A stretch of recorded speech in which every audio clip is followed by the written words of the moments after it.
AQA students, paper 1 and paper 2 are out the way. It's paper 3 now for the finish line. We can smash it together. This video is to give you really guided preparation advice so that you can really nail paper 3, hit that paper hard.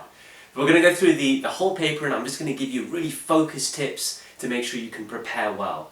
The first thing I want to say is not to over prepare for paper 3 at all. It's still a micro-macro content game. So re-revise all your micro and macro content. That's absolutely crucial. Also, make sure you know the structure of this paper inside out. That's very, very important. I actually have got a really useful AQA paper 3 kind of playlist. It's in my AQA exam technique playlist, and you'll see a few videos there which are really useful for paper 3. So click and you'll see everything you need. But this video is just to really make it focused and make sure you're okay. But don't over prepare. Just learn your micro and macro content again and make sure that you know the structure of the exam and exactly the technique you need. Good piece of advice is to focus more on topics that haven't featured already in paper 1 and paper 2. That's a good start there, but basically re-revise your micro and macro content. Your exam is going to start with 30 multiple choice questions. Between now and your exam, make sure that you are practicing constantly multiple choice questions. You should have a great bank. You've got 3 papers, 2 specimen papers and last year's paper. You can practice over and over again. That's very useful. You've got old AS papers. Now be careful using those, because your paper 3 multiple choice questions are going to be a higher standard. Look at last year's paper and you'll see the standard is higher. But you can still use those old AS papers to get good multiple choice practice, that's for sure. And hopefully you've got lots of other resource banks for multiple choice questions which you can use, which is more like the paper 3 style you're going to get. But my advice when it comes to multiple choice is big, big, big. First of all, hunt down exactly what the question is asking. Use a highlighter and just make sure you're focused on what that question is asking you, alright? Often there is loads of excessive words used in multiple choice questions. Using a highlighter just helps you get to what the question is actually asking. Great tip right there. Another major tip is that these questions are always written with a distractor answer. Now that distractor answer is there to fool you. It's actually an incorrect answer, but it's there to fool you. So knowing that there is always a distractor, it means there are always going to be 2 answers that are clearly wrong. You can eliminate those, alright? And that will help you get basically a 50-50. You can use your economic skill and get the correct answer. I also want to add here that if you know the answer, there is no technique at all to multiple choice, and there'll be plenty of questions you just know, in which case no technique. But in case you're struggling, highlighting keywords and using the distractor to eliminate 2 answers and then hopefully getting the correct one of the 2 that's left is great advice.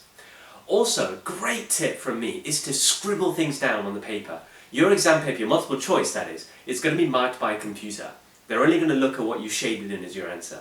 So if you scribble things next to a diagram or where there is some white space on your paper, no one's going to see that. So scribble things down, if that's a chain of analysis, if that's a diagram, if that's an equation, whatever it might be, to help you get the answer. A great way to streamline your mind, to make sure that you're focused, to make sure that you can get the correct answer. Great tip. And also multiple choice questions, there is no evaluation at all. It's just a theory test. So just pick the answer that is correct in terms of theory.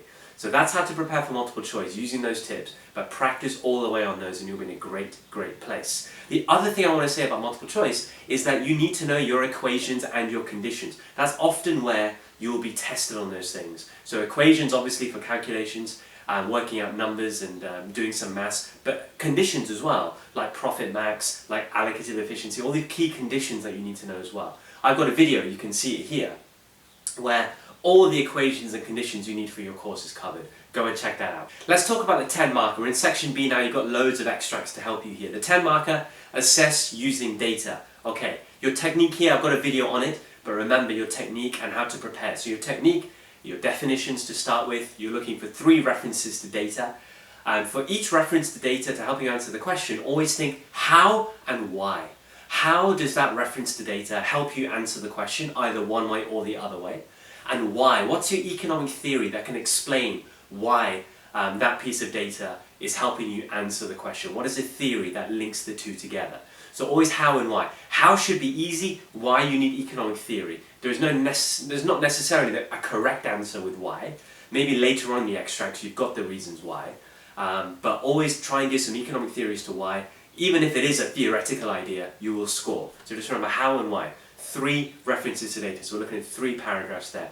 Each paragraph needs evaluation. Evaluate the data. Very important. If you're evaluating the source of the data, if you're saying, look, we don't have enough data in terms of the time frame that's used, if you're questioning the fact that it's only 1 or 2 countries, so a small sample size, that's useful. If you're saying there's not enough of the data around, so we've only got one piece of data and actually we need another piece, we need that piece, we need that piece, whatever it might be.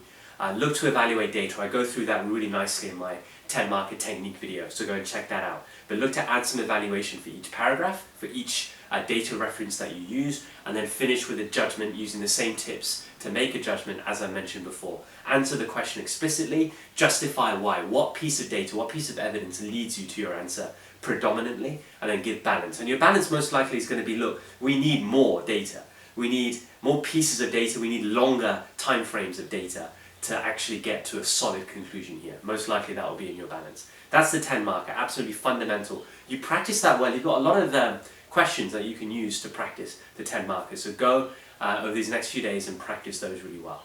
Let's now talk about the 15 marker, guys. You know the 15 marker from paper 1 and paper 2. Exactly the same style. You have to analyze some factors, some features, some costs, benefits, causes, whatever. So normally the protocol here, it's analyze 3 things is the basic idea of a 15 marker. So definitions, absolutely. But my advice for this 15 marker, once you've done your definitions, your 3 points, try and mix between micro and macro. So 2 micro, 1 macro would be good, or the other way around, whatever. But just try and include at least 1 point that's either micro or macro, and then 2 from the other side. That'll be a useful thing to do. I think AQA normally asks these questions whereby you can bring in a mixture of micro and macro ideas. That'll be a nice thing to do on your 15 marker. And that kind of idea goes for your 25 marker as well. You know exactly how to write 25 markers by now. But the difference is here, try and bring in some micro and some macro into your writing. It doesn't really matter where you bring them in. There are no rules for AQA. So you've got to have 2 micro points, 2 macro points, nothing like that. So even if you write a micro point and you evaluate it with a macro idea, that will be treated as, really good by the examiner. The examiner will like that. So if you have micro points and macro points, great. If you use a micro point and evaluate it with macro, or a macro point and evaluate it with micro, that's great. Just show evidence that you're bringing in micro and macro ideas in your 25 marker. No specific rules of how to do it. Don't feel kind of rigid and constrained because of rules about that. There aren't rules, but just be open-minded to bring in both micro and macro ideas, okay? And you'll be absolutely fine on that 25 marker. In terms of time, my recommendation is 30 minutes for the multiple choice questions, 20 minutes for the 10 marker, 20 minutes for the 15 marker, 40 minutes for the 25 marker. And if you add those up, 40 plus 20 an hour, plus 20 an hour and 20, plus 30 an hour and 50, you have 10 minutes of buffer time there. That's especially useful for section B, to trawl through all the extracts, to use them well, to maybe just think about planning some of these essays properly. Hopefully you won't be under any time pressure at all. So if you follow all that guidance, that's really useful. Now make sure that you go into my AQA exam technique playlist, you watch these paper 3 videos intensely, you take everything down, prepare perfectly and practice these questions. You'll be in a great position. Now, what are micro effects, what are macro effects? Well, you'll see it in more detail on my 2 videos when I talk about micro and macro effects. But in your head, micro effects, what are we thinking? Price, quantity, choice, elasticity, surpluses, revenues, profits, market structures, efficiencies. We're talking about impacts on key stakeholders, so workers, consumers, government, producers. These are all classic micro effects. Market failures is great, government failure is great. All of this stuff is fantastic. Even demand, supply, those kind of things are clearly micro, aren't they? What about for macro? Well, we're looking at growth, unemployment, inflation, trade, income inequality, government finances, all these macro objectives, but also aggregate demand, aggregate supply, multiplier effect. These are all obviously macro points, macro effects. So knowing those well, my advice is to go through loads of topic areas in your course, write down the topic areas and then just write down big lists of micro effects and macro effects. If you can get 4 from each, 4 micro effects, 4 macro effects, for a wide range of topic areas, you're preparing brilliantly for this 25 mark question. Okay, so just bear all that in mind, use all these tips, watch the videos in the AQA exam technique playlist and you'll be absolutely set. Prepare hard, practice hard, you'll be fine.